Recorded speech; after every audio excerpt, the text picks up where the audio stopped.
Have you ever felt like you were in a slump and did not know what to do to get out of it? I'm here with John Michael from our team. I've been through slumps. He just came through one as well. And in this episode of Agent Hacks, we're going to go through exactly what he did to fill his pipeline up, put more people under contract, and set up his 2019. So he is going to come out of the gates on fire. The real estate industry is full of people doing things a certain way because that's how they always have been done. These are not those techniques. If you want to get punched in the throat with the most aggressive and innovative ways to generate business and run your real estate practice, check out Agent Hacks.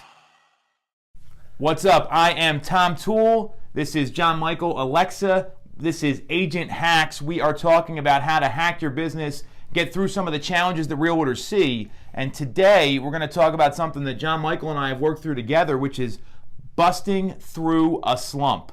So, JM, why don't you tell me a little bit about maybe where you were and kind of where you are right now and what results you're seeing. Got it.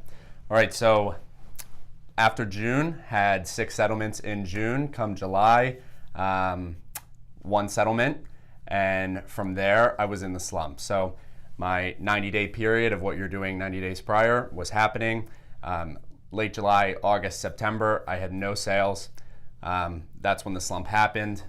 Come October, it was, all right, what are we going to do into November? So that's really when the change happened. In the last 60 days, I've put 5 buyers under contract. Right now I'm working with about 11 buyers actively looking for homes.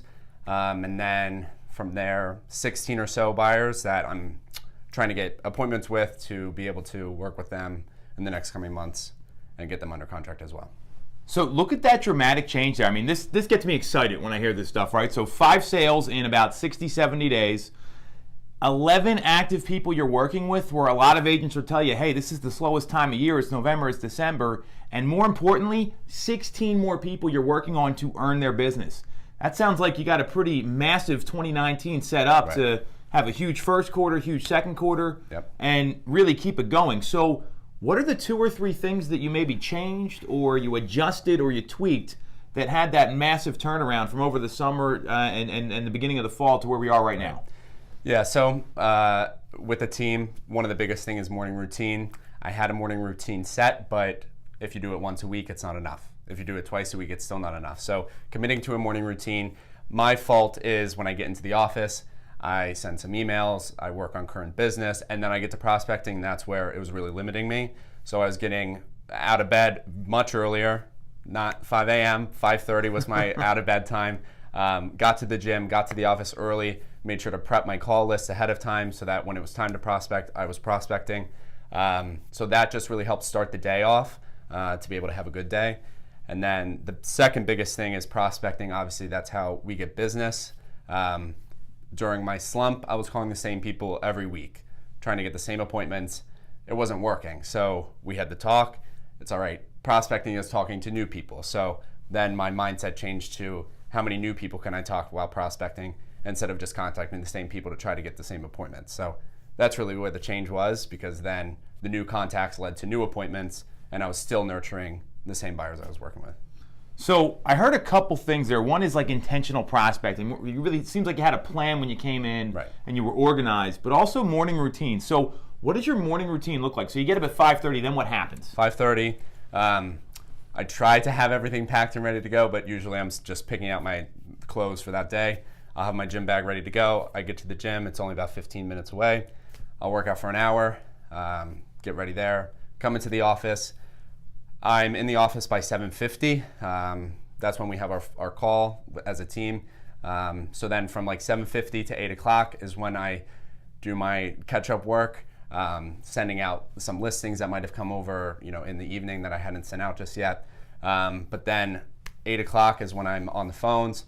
I'll be hitting my hot prospects first, people that I need to talk to that day. But then preceding that, it's prospecting, new people, new buyers. So things like that. These are just a couple changes that were made. I don't think it's anything dramatic here. No. Was this anything new that you didn't know about? It was like some magic idea? Yeah. The biggest thing is just doing what you need to do. And that's something that you can fake it. You can do a morning routine. You can fake wake up and get to the office a little earlier. But when you commit to the actions, that's where clearly, it's working. Well, so the morning routine, I mean, you've heard me talk about this a lot. So he's up, he's at the gym. We actually have like a little bit of an accountability group when it comes to working out. So we're texting each other. It's actually a Snapchat, to full disclosure. And we're letting each other know we're up, we're in action, we're ready to go. So by the time you get here, it's not like you're just kind of waking up. You've already gotten a lot of stuff done. Yeah. And now it's time to go make some calls, fill your pipeline, right, and go close business for not only this year, but the beginning of next year. Yeah, exactly. So this, you guys don't know how excited I am by this conversation. I mean, this is something that I'm proud of this guy. He's kicking ass, and more importantly, he's doing it every day. It's those daily behaviors. So if you've got questions about this stuff, ping myself, ping John Michael on social. Our info will be at the end of the video here, and we'll be back next week with more great ways to hack your business. Thanks for watching.